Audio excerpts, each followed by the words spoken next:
We actually have somebody here that Colonel Bingham is a personal friend with and was able to bring here to the wing to talk to all of us. Mr. Dennis Gillen doesn't just speak grief fluently, he teaches it, he instructs it, he talks about it, okay? So I'm gonna tell you a little bit about Dennis, and then Dennis is gonna tell you a whole lot about himself, okay? Dennis is on a mission to reverse the current trends in completed suicides and to seriously reduce the stigma associated with getting help for one's mental health. We see in the theme here, we're starting to get it.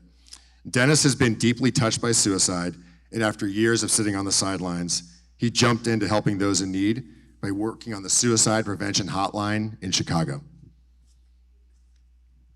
After moving to South Carolina, where he met Colonel Bingham, Dennis got involved with several nonprofits that take on mental health issues, and this allows him to lobby lawmakers and raise general awareness for mental health.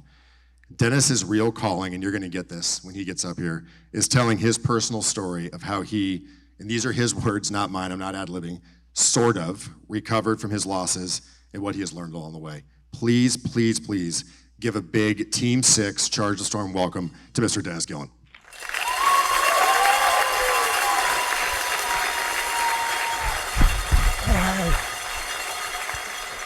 Bring it in, bro, bring it in.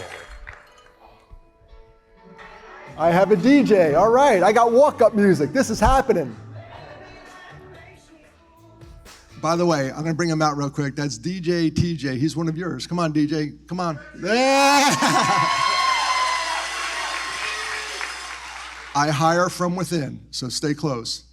I gotta talk to my agent, that's a tough act to follow. I mean, that could have been a drop the mic moment to have someone in that position come up here and talk about grief. And we're gonna get into my grief story, but it's a great segue. When I was first started to talk about what happened in my life, I ran into this marketing guy and he goes, Dennis, you need a cool intro or some kind of theme. And it says, he came up with Journey Towards Recovery. Now I was an accounting major in school. We're not known for our creativity. I just came up with this one. Suicide stinks, right to the point, right? Right there. And I operated on the premise though, I did fall in love with Journey Towards Recovery because I believe that everybody's recovering from something. Is that a fair statement? And as we just saw, everybody loves a good comeback. We just do, we always root for that. But it's my talk, I'm gonna go for it. My name is Dennis Gillen, Suicide Stinks. Thank you, that's all I got. Take care, everybody. I did that one time at a college and some kid left. He just thought it was over. He didn't get the joke. All right, I normally don't want to talk about it. I really don't want to talk about it. I wish I could say 2 words, but I owe Colonel Bingham, my dear friend now, more than that. I owe more than that. I owe you more than that. And what happened, I never wanted to talk about this subject. I never wanted to talk about this. People would come up to me. I'd be at a cocktail party or some soiree, because that's how mental health advocates roll. We're always out there running around. And somebody would come up to me and say, Dennis, this person lost somebody to suicide. You should talk to them. And I would try to get out of the conversation.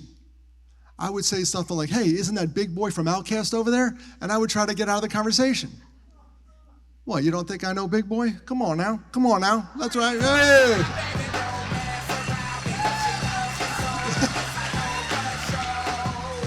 That's how I roll, that's how I roll. All right, a little backstory to that. Thank you, DJ TJ. Little backstory, I was at a football game and a friend of mine in Atlanta was coaching. Big Boy's kid was playing. And somebody said to me, he goes, do you know who you're sitting behind? I said, some dad yelling at his kid. You know, that's me a couple years ago. He's doing his thing. They said, no, that's Big Boy. I'm like, it doesn't ring a bell. Then they said Outkast. I was, all right, you're getting closer. And then they said, shake it like a Polaroid picture. I'm like, I know that, dude. So I had to go stalk him at the Chick-fil-A stand there in Atlanta and at halftime. And I love it. He has a selfie pose, and I'm that old guy like, where's the button? You know, I'm working on it.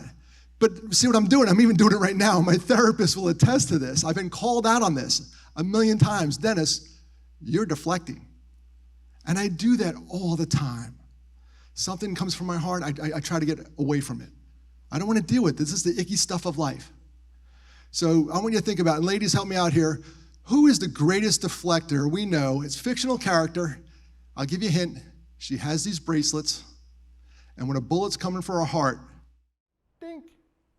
I heard it, Wonder Woman. All right, that's my Wonder Woman. Now I got the old guy's attention. That's my Wonder Woman. There we go. My DJ's got a song for everything. All right, kids, here's your Wonder Woman, all right? It's always going to be Linda Carter. But Wonder Woman has this other tool, that whip, which is called the lasso of truth. And Wonder Woman takes that whip, that lasso of truth, and wraps it around the bad guy. It's always a guy, right? It wraps it around the bad guy. Like 98% of the time, it's a dude. He wraps it around the guy, and he has to tell the truth. He has to tell the truth, or the rope squeezes. So without the luxury of having the lasso of truth around me, I'm now going to get into it. No more deflecting. We're going right for it. And the next couple slides suck for me. I have to relive some really bad days. So just bear with me. Give me grace for these couple slides. But here's where I was. I was in, there's the Gillen family right there, fully staffed, upper left. There's 5 of us. I'm in the middle. Sheila, Mark, Dennis, that's me, Janice, and Matthew. And this slide's about Mark. I was in college. In 1983, I was a junior at West Virginia University. And I had one of those days, and you probably had this, here on base. You have a week where everything's due.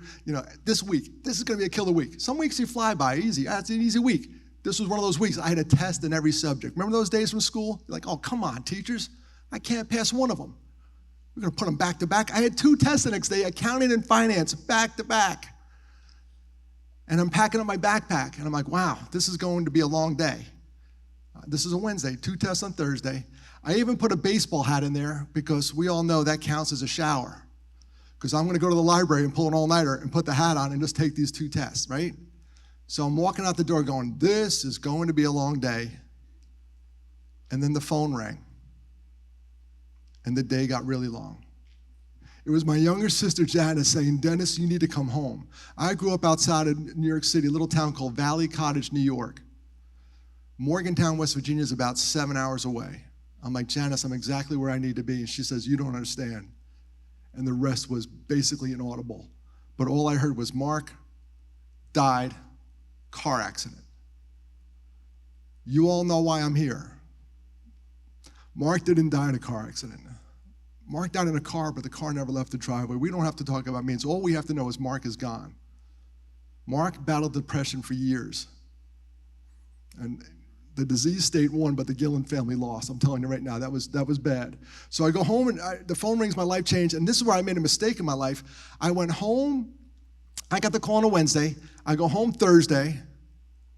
I'm there for the weekend. I'm back at school on Tuesday. It's like a long weekend if you think about it. I just took a long weekend to go, and trust me, I ran out of there. I didn't want to be there. That was ground zero. I wanted out of there. And when I got back to school, I had access, just like you have access in the Air Force, to all these resources. The Air Force, I heard, does it right. All these resources, and I blew them all off. And I didn't run into the arms of a competent counselor. I ran into the arms of an incompetent bartender. And I don't know what it is about the internet. The internet loves cats. I love dogs. We got a dog back there. You said no live animals? We got one. This place is nuts. We got a live animal. We have one. This is a great spirit rally. So that's my reaction. And can we all agree that's a negative reaction, a negative coping skill? I'm putting a Band-Aid on a gaping wound. It's not good. Here's why it's awful. I was not the only one doing it. Remember the Gillen 5, Sheila, Mark, Dennis, Janice, Matthew. That's my little brother, Matthew. We never talked about Mark, and we often drank together. And you never say this, and you know this from being in the military. You never say, it can't get worse. It can. Absolutely can. 11 years after we lost Mark, 11 years later, the phone rings again, and it's Janice. And to this day, when my sister Janice calls me, my heart skips a beat, and she knows it. She knows it. She goes, Dennis, everything's fine, just checking on you. I'm doing fine, Janice, how you doing? She knows it. 11 years later, in a drunken stupor, with access to lethal means,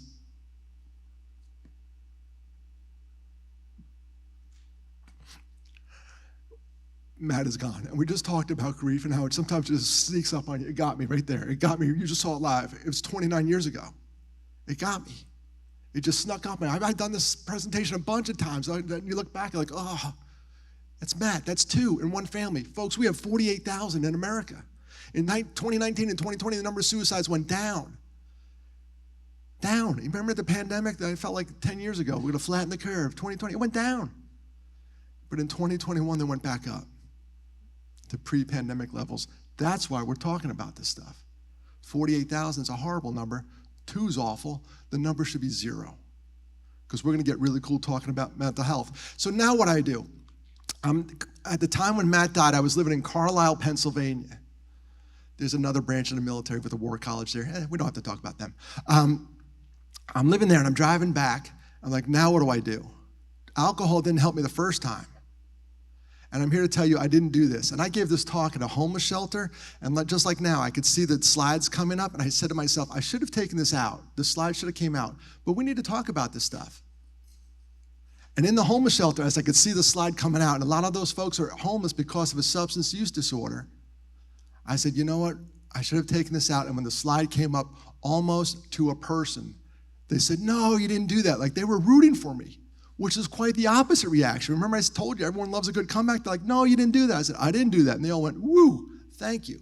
Because they've danced with this devil. And if you've ever danced with this devil or any of your family members, my heart goes out to you. I often share the stage with somebody at a national conference who's gone through substance use disorder. And recently in Columbia, South Carolina, I shared the stage with a guy who went to rehab 12 times. And now he helps people in recovery. And my point there is we never give up on people. We never give up on people, 12 times. So I did quite the opposite of that. And this is where you want to pay attention to the old man with his PowerPoint skills. Check this out, kids. Ooh, transitions. I'm driving back from, I don't know how that happened. My son put that in there. I don't know what it is, but we're going to keep it. I'm driving back to 4 hours, and I decide, I'm going to take a break from drinking. Alcohol's a depressant. I'm pretty depressed. How about we take a timeout? And I'm happy to report, I'm not counting, but the internet will count for you. It's 29 years, 0 months, 7 days, but here's the number. It's 10,599 days today, sober. Thank you. You got a song for that? Won't you help me sober up? Growing up, it made me numb, and I want Sober Up by AGR. This guy's got a tune for everything, I'm telling you. And he's got extras if you want them. He's got tunes we don't even need. Thank you for my fragile male ego appreciates that applause, but this talk is not about me. It's about you all. If you're going through something, do me a favor. Try going through it sober. Now remember, I talk at a lot of colleges, and I can't get up on stage and go, hey kids, don't drink. Beat it, Grandpa, I got it. I know my place. I know my place. I got 2 boys, and there's beer in my refrigerator. When they come over, they like to have one. I'm done with it. And I really, how do I say this? I liked partying. I love sobriety. There's a big difference. If I go home from this trip and I walk in the house, I go, honey, I love you. She goes, Dennis, I like you. We have an issue. There's a little difference there, right? That's a big difference in my mind. Like, oh boy, we're going to counseling. It happens. But that's a big difference. You know who else likes the fact that I'm sober? Every drunk that I drive around. I am the greatest designated driver on the planet. I got invited to go see, when I lived in Chicago, I got invited to go see Notre Dame play Boston College in football. Do you think those 3 guys invited me because of my charming personality? Hell no. They needed someone to get them down there and back in one piece. And just recently, you'll see me out. I'll be out. It's not a death sentence. I go out. And recently, if you all ever been to Charleston, you know Folly Beach, right? That's the beach. Isle of Palms is like for the rich people, and Folly is for the regular folks. I'm down at Folly Beach. Just recently, like 2 weekends ago, when I was out at 2 o'clock in the morning driving these guys around. The night started out great. Towards the 2 o'clock, they weren't making much sense, but I got them all home. So if you ever need a designated driver, I'm your guy. That was a brilliant move on my part. And the second brilliant move, I went to a counselor. I went in. And I'll tell him myself, to tell you the truth, this is back in the day, and I walked in the counseling department, and I said, you know what? I looked over my shoulder to see if anyone saw me going in. That's on me. That's my male pride. I need a punt on that. When I lived in Columbia, South Carolina, half of my tennis team worked in this office. Everybody knew I was in therapy. And it didn't bother me one bit. I need it. My mental health is just as important as my physical health. Same for you all. Your mental health is just as important as physical health. So let's go over some resources, then we'll go over some local resources.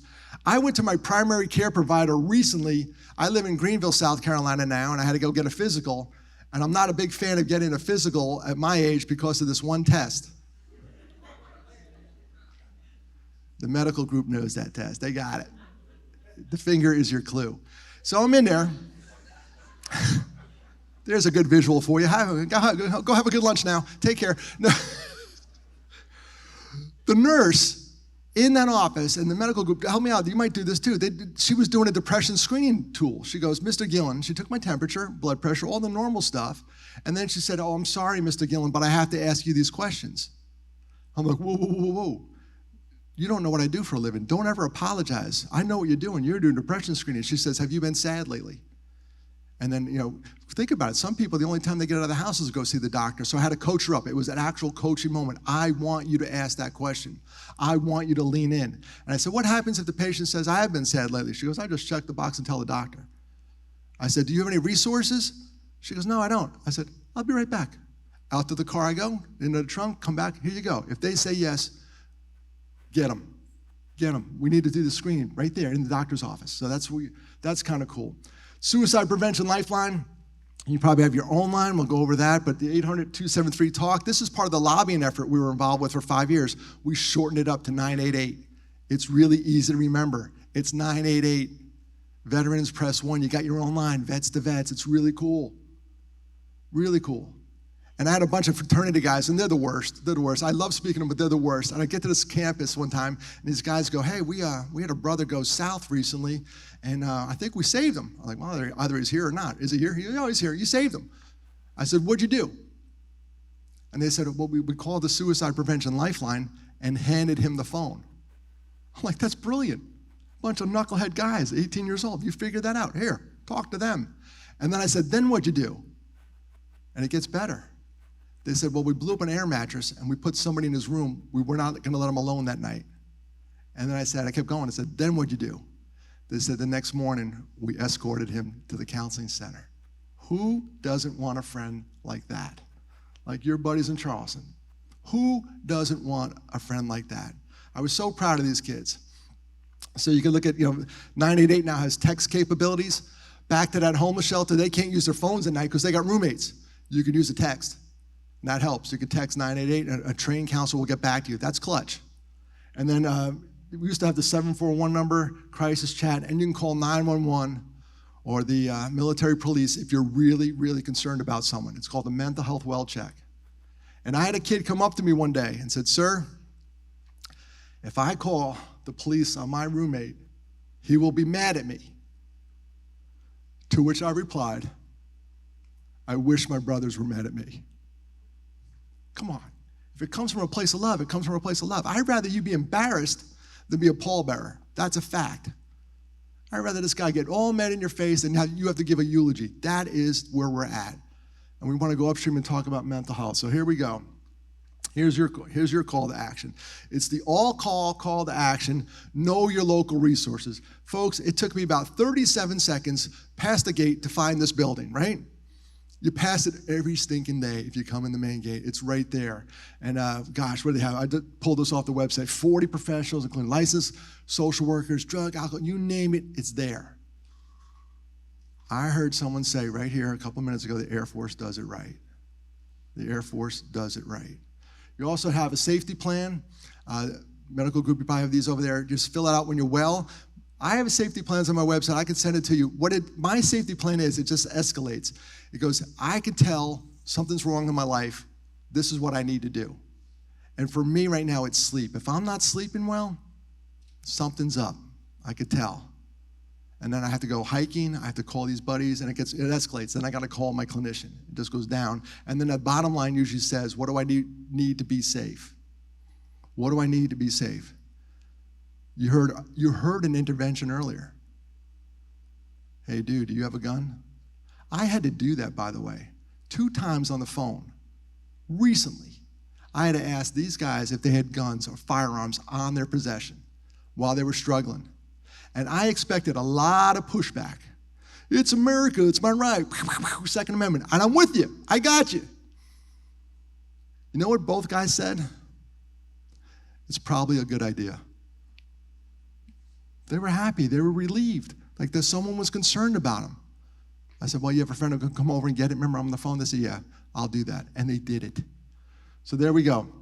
Know what you're doing. And gosh, I went on this site, the Military One Source. If you don't want to come out public and all that stuff, which we need a punt on that stigma, way, way, way beyond. You can see, I don't care if someone sees your car in front of the council and you're worried about career limiting move.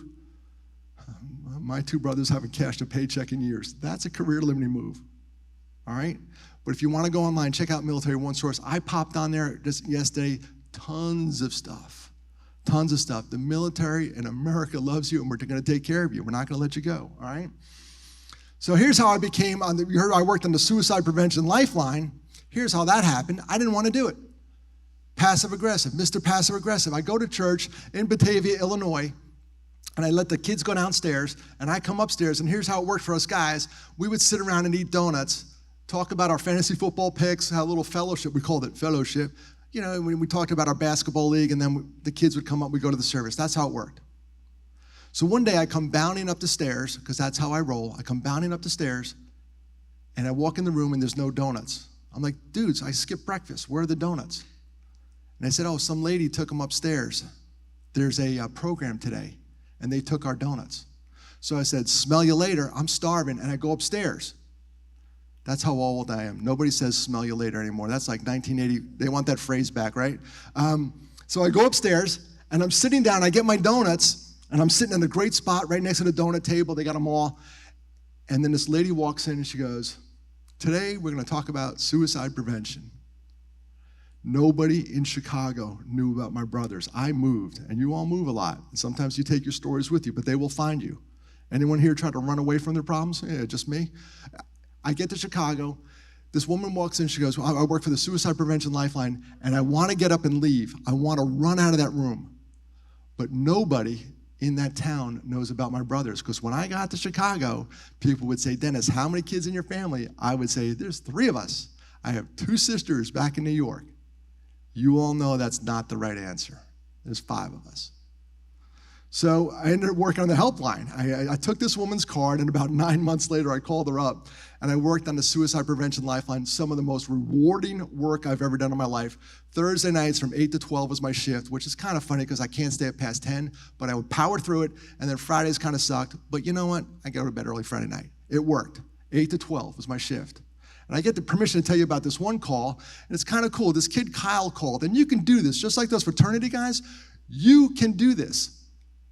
This kid called up one night and says, hey, I'm worried about my friend. And I said, well, where is he? He goes, he's texting me. I said, what does the text say? And let me know if you hear it. Let me know if you hear it. It said, hey, Kyle, you've been a good friend. Past tense. You've been a good friend, short for you have been a good friend. That's past tense. Kyle's like, I am a good friend. Not cool. As we're on the phone, he gets another text that says, Kyle, I'll see you from the other side. Now, this is telemedicine, and I'm trying to do whatever I can to get a hold of this kid, but I don't have his phone number. So I made a mistake. I broke a rule. I said, Kyle, give me that kid's phone number, because Kyle called up and said he's not picking up his phone. I said, give me the phone number, and I should not have said that, because at the Suicide Prevention Lifeline, all the phone calls have to be coming in. They don't want phone calls going out, me calling my buddies up, going, hey, who do you got this week? Who you playing? You know, they don't need that. They need the phone calls to come in. So I call the phone number up. He doesn't recognize it, and he picked up. That's a victory right there. And first of all, he's hot. There's a pride thing. Who gave you my number? Blah, blah, blah, blah, blah. All right, calm down. Somebody loves you. And an hour and a half later, we hung up the phone, and he came up with a solution. The solution was he's going to tell his parents everything. His job was going south. His relationship was going south. School was, you know, it's like a pile-on. This kid had it all. And an hour and a half later, he decided, you know, I'm going to take care of myself. I'm going to bring other people into this, which is really cool because the star of this slide was Kyle. Kyle picked up on the clues. Now, some people leave clues, but some people don't. Look at this cartoon on depression. That's me in the upper left after Matthew died. And then that's me after Matthew died on the street. How you doing? I'm living the dream. How you doing? I'm doing great. Super. I wish I were you so I could hang out with me. You know, all bullcrap, right? I was dying inside. Everyone says that to me every now and then. One time I got on a flight, and I'm sitting next to this guy, and he's like chatty Cathy, blah, blah, blah. He's talking to everybody, and he turns to me. I'm like, oh, no, dude, I'm exhausted. I love people, but not tonight. And he goes, hey, how you doing? And I said, I'm living the dream. He goes, oh, I wish I were you. I was living the dream. And I looked at him square in the eye, and I said, dude, nightmares are dreams too. He didn't talk to me the whole flight. It was awesome. I got to sleep. It worked. It worked. Well, let's go over some of these clues and risk factors for your all. Let's go over risk factors first. A diagnosis of depression. This is hard. I'm not going to go through all these. You all can read this, but check out that list. This is really hard for me to look at because I could check a couple boxes on there. Family history. The day we lost Mark, we have a family history, right? Lost a job. I had a divorce. I'd rather have my gum scraped. That was awful. Loss of health, you know, all that stuff. And then some. All you got to do is be careful. Be careful. I'm not, you know, I'm on the risk factor list. It doesn't mean I'm going to die by suicide. It means I need to take care of Dennis Gillen. I need to buy my A game. I need to go see my therapist. I need to take care of me. So we'll go over risk factors. I wrote there with my finger, pandemic, because I didn't know what the pandemic was going to do. And it kept going on and on and on, and it kind of screwed the kids up pretty good. If any of these folks had to go to school and you had to live through that, it screwed us all pretty good. But the kids really took the brunt of it, and we're starting to see some of that. So the pandemic was good at first. We all kind of huddled up, and then it got funky as it went on. So let's talk about now, these are warning signs. We're moving from risk factors to warning signs, and talk. Remember that text that kid said, you've been a good friend? That counts as talk. That's a clue. That's a clue. Something's going down here. And take it all seriously and listen without offering fixes. I swear my wife put that on there. Because every time she has a problem, I go into fix-it mode. Anyone else? She comes off the phone, hey, my boss is a jerk. I'm like, I'll beat him up. You know, like stupid solution. Like it's a dumb solution, but I gotta have one. So now at the Gillen household, this is a good clue for you all. This is a good tip. At the Gillen household, when my wife is going on one of her rants, I just say, honey, do you need a solution or a sounding board? What do you think she picks 99% of the time? Sounding board, just let me get it out. That's what therapy was for me. I had to get it out. If you swallow your problems, your stomach keeps score. They may joke about it. Talk, behavior, substance abuse. Guilty as charged. I'm not pointing any fingers at you all, but 3 of them pointing right back at me. After Mark died, I went on a bender. And I swear it cost us Matthew because I used to drink with Matt all the time. And one story, I'll tell you a story. Carlisle, Pennsylvania, me and Matt were drinking, and I tapped out somewhere around 2 o'clock in the morning. I said, dude, I got to go to bed. We got to get up tomorrow. And I cleaned up all the empties because we recycled. And the next day I woke up, and there were like 8 cans of beer on the counter, which Matt was the only one in my house. He was drinking alone. So that brilliant move of what I did, it wasn't brilliant. It was just I got to stop drinking, and it helped. Sleep, this is a quick side trip on sleep. This is the thing that bugs me the most. If something's going on in my life, sleep goes awry. Anyone else? It's tough to sleep down here? It's hard. If something's on my mind, I don't sleep well, so I'm going to give you 3 tips how to sleep. First one, and do not laugh at this, but I sleep with an eye mask. The room has to be dark. I got these from a neuroscientist, and it made a huge difference in my life. I stayed in Tampa last night. I had my eye mask on. Second thing, it has to be cold. A little tough down here when it gets hot, but you got to crank the AC. I'm cheap. I don't like it cranking all day, so I got a programmable thermostat. Crank it at night. This guy recommended between 64 to 68 degrees. And that's what it was last night in this house. I slept like a log. I woke up in the fireplace. Is this mic on? Come on, tough crowd. I know the Spirit Awards are over. Come on, stay with me. And the other thing you need is a white noise machine, some kind of. That's why when I get an airplane, they start the engines, I'm out. I love you all, but I'm not talking to you. Good night, Pavlov's dog. I'm conditioned that way. More on the behavior, someone acting reckless, withdrawing, isolation. Remember this, a stick alone can be broken by a child, but a stick in a bundle cannot be broken. Let me get that right, because this is important, because you're a bundle right now. All the groups you're in, they're bundles. A stick alone can be broken by a child. Both my brothers were alone the day they died. but a stick in a bundle cannot be broken. Bundle the F up. Figure it out. You got to do peopling. I don't care. I didn't curse because I heard the military has a no cursing policy. Is that correct? Guy in the front row is like, F that. No, it's bundle up. Don't get lost in the human. Bundle up. Take care of yourself. Take care of yourself. Cleaning out, giving stuff away. I have a story about that real quick. My mom, God rest her soul, she buried 2 boys to suicide. Can you imagine that? I can't. I'm just a brother. She's the mother. She called me up one day and said, hey, Dennis, there's a woman down the street. She wants me to hold her mother's wedding ring. I'm like, Mom, that's an odd request, don't you think? She goes, I do think. I said, I know why you called me and not the girls. You need to go down there and do a suicide intervention, Mom. You have to say the word suicide to this woman. Are you suicidal? So my mom took another friend, you never do it alone, and went down there and asked this woman, are you suicidal? Does anybody want to guess what the answer was? She was. And when the estate settled, she didn't want her brother to get the ring. This is like a 75-year-old sibling rivalry that needs to go bye-bye, right? Needs to go. So be aware of that and saying goodbye. Visiting people, calling people to say goodbye. I got a call recently this week. A guy said, hey, Dennis, I want to say I thank you for all the work you do. And it kind of scared me a little bit. Like, what are you doing here, Bert? We're good. But it was a happy call. He goes, I just want to let you know that I had a really good conversation with my daughter. She said, I loved you. There was a divorce. He goes, I'm just calling to say thank you for sticking with me during this crap. All right, Bert, that's a good call. But be aware of that. I thought he was calling to say goodbye and it turned out a happy call. And then you all can read this. The other thing is talk, behavior, moods. Some of these moods, you'll see it. Go with your gut. That neuroscientist that gave me 3 tips about sleep also told me that we have 3 brains based on nerve endings alone. One here in our heart, and one in our gut. Nerve endings alone, that's all I'm counting. And sometimes you gotta go with your gut. You gotta go with it. Something's wrong. I just feel it. Step in before they step out. Step in before they step out. And when I go over these warning signs, there's only 2 people I really talk to. One, you may be around somebody exhibiting these behaviors. Or it may be you. Trust me, I've been in both buckets. It happens. After Matthew died, everybody was worried about Dennis. Now that I'm doing better, I'm worried about everybody else. And it can happen. So that's 2 people. 2 people I speak to. Got a little heavy there, DJ, didn't it? Wow, well, 2 things.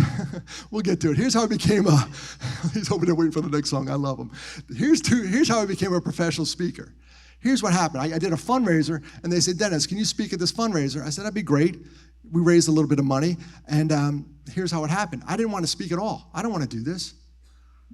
But my misery's become my mission. I'm on it. I'm in. If you can't get out of it, get into it.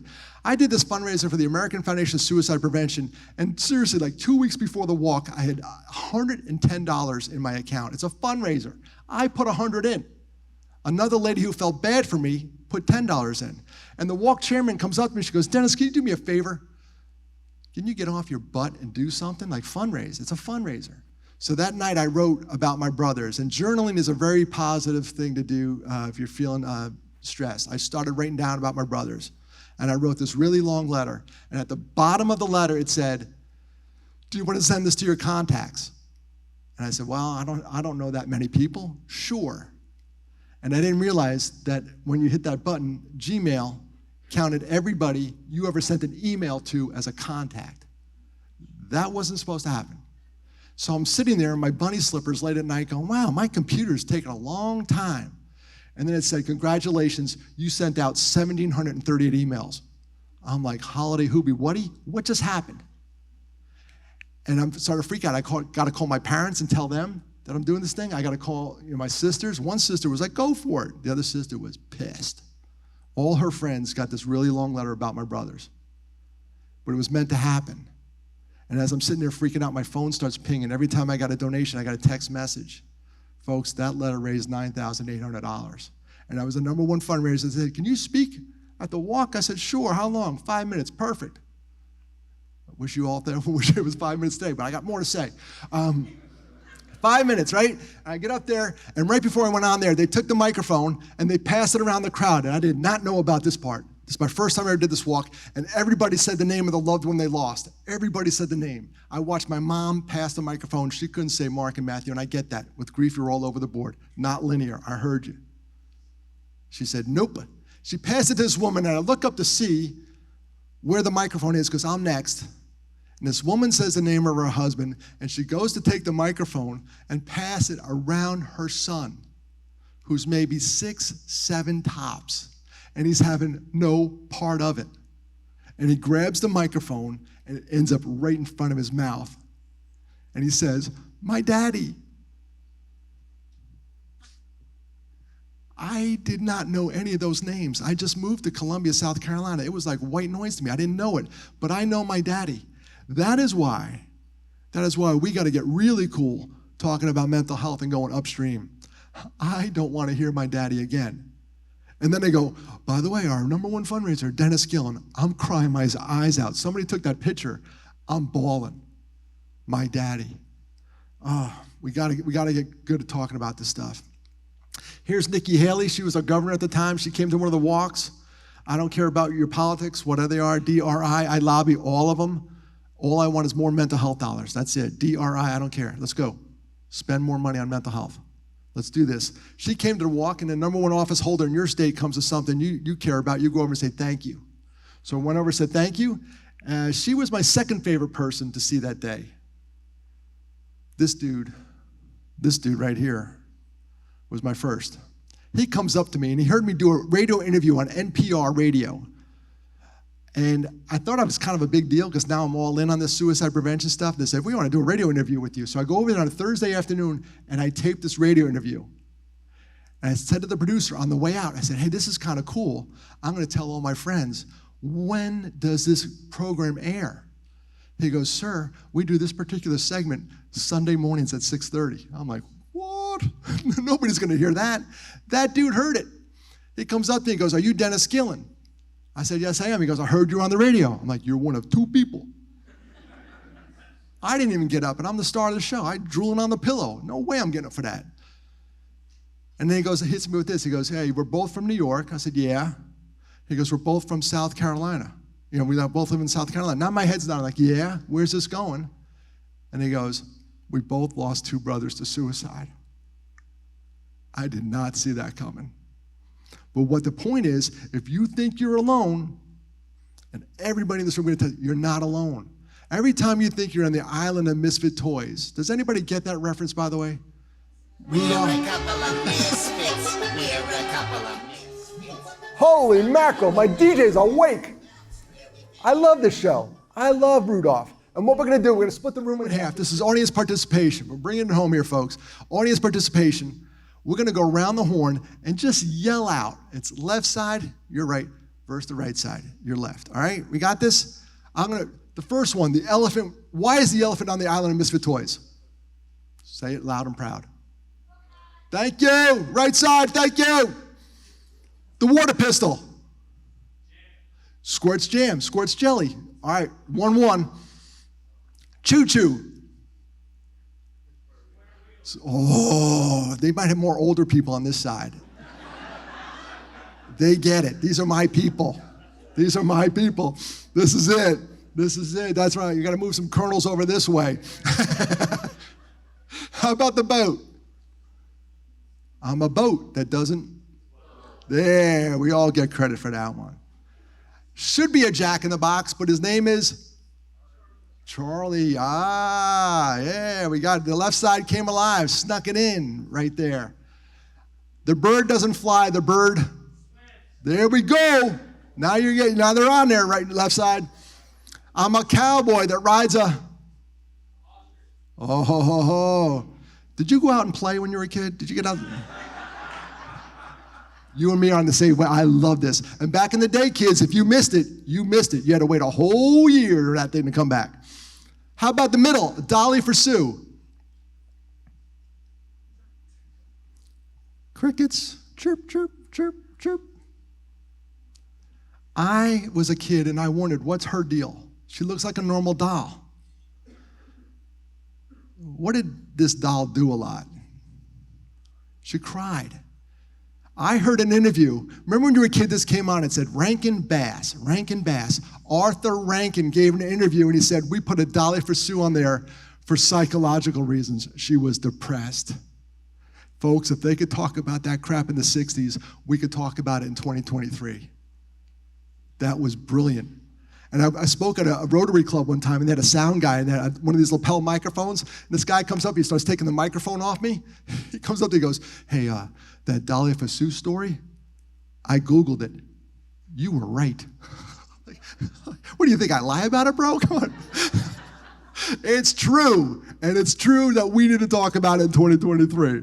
All right, here's where, this is a couple slides you saw, Dennis Gillen, inspirational speaker, whatever I was. I'm not that anymore. It's not about me. It's about my foundation. I'm changing it all up. And this makes sense, right? It's a shared joy is a double joy. A shared sorrow is half a sorrow. And that's the name of my foundation. Because when you start sharing your sorrow, you cut it in half. In half. In half. In half. Where are my math majors? Will I ever get to zero? You'll always have a remainder, and that's okay. You never get over it, you're gonna get through it. We heard that before up here. So that's my foundation. We got featured in Entrepreneur Magazine. I don't read this magazine, but it was in the men's room at work, so I read it that day. You guess where I was. This magazine has a section in the back that says, what inspires you? And I want you all to think about this. What inspires you to keep doing what you're doing? And I walked back to my office and said, what inspires me to keep doing suicide prevention? Because this is a tough job. We lose somebody, it rocks my world for days. I said, what inspires me? And it was right there on the side of my desk. It's this purple file. It's all these notes from people that said, hey, keep doing what you're doing. There's a card in there from my mom saying, Dennis, I'm proud of the man you became. You're honoring your brothers. That's in there. Because whenever I think about quitting, and you need a purple file, whenever you think about quitting, you need to go in there. Some of those folks at those awards, take a picture of the award and shove it in there. Because there'll be a day, you know, all right, I'm done. I am done with the Air Force. I am done. No, you're not. Open the file. There's reasons to be here. I'm done with life. No, open the file. There are reasons to be here. That file has pulled me out of the funk more times than I could say. And it's getting fatter and fatter because I keep filling it. Anybody says something. I had one girl from Kennesaw State. She goes, Dear Mr. Gillen, this is how all my feedback starts. Dear Mr. Gillen, I didn't want to come to your talk. I always write back, well, I didn't want to give it, so we're even. She goes, all I heard was blah, blah, blah, but not drinking. She goes, now I don't drink. When my depression comes on, it made a world of difference. That note is in there. Because when I think about punting, I open that up and say, wow, I can't do it. So you need to set one up. And there's a photo, the photojournalist, they took my, they said, take a picture from you chin down, which is kind of offending. I'm like, wow, I have a face made for radio. So they said, take it from here down. We don't want your face. We want the folder. I got it. And the girl goes, Judith, who's a photo editor, says this. And this is what happens when you're vulnerable. Wonderful people flow into your life when you're vulnerable. She goes, Mr. Gillen, I'm glad they picked your article. They had thousands to pick from. And I said, why is that, Judith? Because I always know it's an invitation to a deeper conversation. She said, I lost my mother to suicide. All right, Judith, I'm all yours. Let's talk. So you never know. The minute you admit a vulnerability, watch all these people flow into your life and you come out stronger. We heard that. The girls had everything I need to say. It was perfect. Perfect. Here's what I'm doing now for men, the Camel Hat Club. You guys familiar with the camouflage hats? You have one? Now, ladies, don't be offended. I'm doing this for the men because I stole this idea from the ladies. The Red Hat Society. You ever see those ladies? You're going to a diner, there's always ladies. My mom was one of them. They get your order in before they order because they're a pain in the butt. If they're in the restaurant, say, listen, I want a cheeseburger, get it in now before they order. There's like 20, 40 of them. They're just going out to lunch and they're just having a good time. They're socializing. Men, we need that. You know why? 80% of all suicides are dudes. 80% of all suicides are guys. Women, you are not off the hook. 3 to 4 times more attempts. 80%. So I came up with this little club, the Camo Hat Club. And it's a bunch of guys I met in my apartment building while I was going through a divorce. I went from a really big house in Columbia to a tiny apartment in Greenville. It was so small that if I put the key in too far, I broke the back window. I mean, that thing was small. Still with me? Okay. But it is. So I got these guys together. We started meeting. All it is a meal. It's a meal. We get together once a month. It's the first Thursday of the month. We go have breakfast. And at the end of the breakfast, because I'm in that group, I say, how's everybody's mental health? We doing good? We go around. How's everybody doing? One day we had this guy, I'm not kidding you, he showed up, he looked like crap. And we said, Nick, what's going on? He goes, I'm going through a divorce. Little did he know, he sat at a table with 4 of us who went through one. Like, come to Papa, brother, what's going on? Need a lawyer? I know one.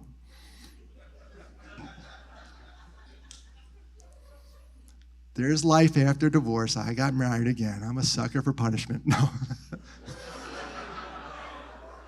You could edit that out, right? No, God bless me with a wonderful woman. So I'm the second guy on stage today to admit that. All right, here we go. We also have a children's book. You could buy that on Amazon because this guy came up on stage with me at University of Delaware and told a story about when he was in school, he was being picked on, having a crap day. He's a 6'2" Mexican guy, and I'm not telling you anything he wouldn't tell you. He goes, Dennis, you ever see a 6-foot Mexican? I said, I did now. You're right in front of me, Stephen. He was not good at sports. You know, you're tall. You're supposed to be able to slam dunk, 360 tomahawk. Couldn't do that, but he's smart as crap. Super smart. He's now a neuroscientist in Ethiopia doing a study right now. But when he came up to the University of Delaware, he told a story about when he was in middle school, he was thinking about suicide. He was walking out of school, and he had a day. It was one of those days where everybody just crapped on him. And on the way out of school, somebody noticed he had new sneakers. Now, remember when you were a kid, or tennis shoes, whatever you all call them, I call them sneakers in New York. Remember you had new shoes, you thought you could run faster and jump higher? Remember that you're in the store like, oh, check me out, check me out. It's all psychological. I was still slow. But on the way out of school, somebody told Stephen, nice shoes, and it changed his thinking. He went out of school with a compliment, so be kind. This kid's alive on the planet because somebody was kind to him at a time where he wasn't feeling the love. So no matter what your rabbit is, I want you to grow from it. If you look at me right now, what am I, 6'4", 6'5"? All right, 5'10", thank you. You said, yeah, I appreciate you. I'm 5'10" and I'm shrinking. I always wanted to be 6 foot. But I plant these sunflowers up and down my driveway, and I still have them going now. But no matter what kind of crap day I had, I want to pull in and see these sunflowers. And I planted a whole bunch of them, and this rabbit came by and mowed them all down. Unbelievable. There must have been 30 of them. He didn't get that one near the road because he's a chicken. And these are called mammoth sunflowers. Go big or go home. These are huge. They can go 10 feet. And all of them, all my work was decimated by this rabbit. Ate them all. And I had to go down there and pull them all out. Pull them out, pull them out, pull them out. And I get to the one near the garage. And this is the metaphor for us today. That one didn't give up. So I went to pull it out. And I looked at it and said, wow, it's kind of green. I'm going to keep watering this thing. So it faced the trauma, and it kept growing. And it became my favorite. You know how I like them really high? This one grew up to my waist. But it was my favorite because it gave me 3 flowers instead of 1. And this is where all the girls go, ah. And all the guys go, that's not that cool. It is cool. Don't make me come down there. I'll come down there. I'm wiry. I'll be able to love you like a spider monkey. All right. Thank you for getting that reference. I'll leave you with this. I walked a mile with pleasure. She chatted all the way, but left me none the wiser for all she had to say. I walked a mile with sorrow, and ne'er a word said she. But oh, the things I learned when sorrow walked with me. Now I want to do a little bit of an energizer. That's an awesome poem, and I'll send that to you. But there's how you can stay in touch with me. Find me. Let's do this. Let's continue this conversation. And I want to do a little energizer, and I'm undefeated, by the way. I'm undefeated. Nobody ever beats me on this one. Nobody ever beats me on this one. Everybody stand up for a second. Stand up, and I'll exit. This is the big finish. Listen to those bells. You got a bunch of cows in a room. All right. Left side, right side. This is cooperation. Cooperation time. Left side. When I go like this, I want you to clap one time. Clap. Right side. When I come back, I want you to go woohoo.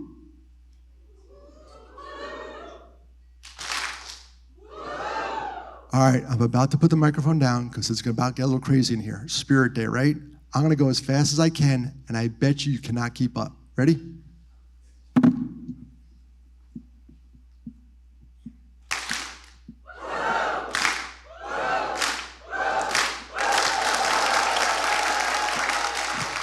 Stop! My name is Dennis Gillen. You now know why I think suicide stinks. And thank you for that standing ovation. Peace!